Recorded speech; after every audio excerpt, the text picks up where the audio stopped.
What's going on, my fellow deplorables and patriots? I'd like to explain as a minority why I'm in favor of Trump and the Justice Department revising the policies associated with the affirmative actions, whose original purpose was not to exclusively benefit the African American community, as do many exclusively black civil rights movements do today, but instead people of all colors, which should not in any way exclude white Americans or Asian Americans.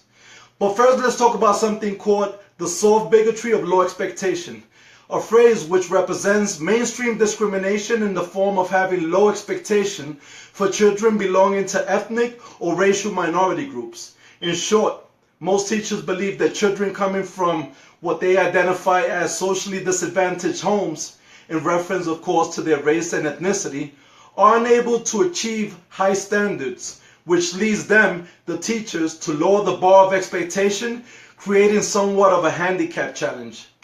This in itself, along with the victim narrative being pushed by Democrats and neo-progressive liberals, has led to the acceptable belief that they, the white liberals and Democratic politicians, must make things easier for certain groups of people because more cannot be expected of them.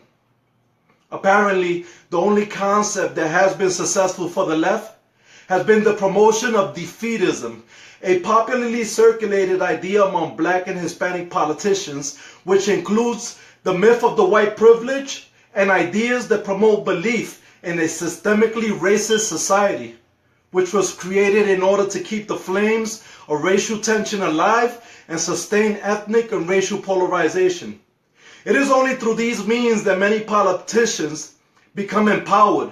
and although they claim to represent your interests, they do nothing but utilize the race-baiting discussion platform to distract you from the fact that they're not really creating any solutions for the communities that they were voted in to represent.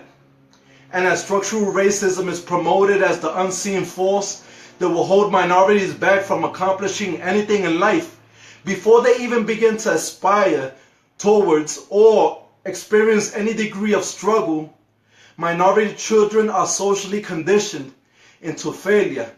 and left-leaning psychologists sit back, observe, knowing full well that what is really going on is the promotion of pessimism and a premature attack on optimism.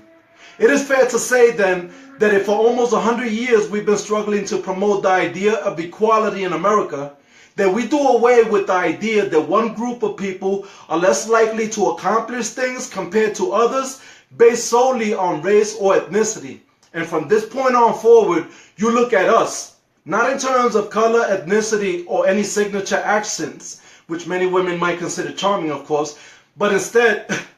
in terms of intellectual abilities or academic accomplishments, acknowledging that intellectually unequipped people are not an exclusively minority idiosyncrasy, but instead a universal human trait found on every corner of the world. It is then and only then that we, as the human race, will propel ourselves forward by discarding obsolete ideas on race and ethnicity and the limits that we've so carelessly associated with them on behalf of the soft bigotry of our low expectation for minority groups. With that being stated, stay blessed, stay informed, stay safe, La Maga. Let's all make America great again, one topic at a time.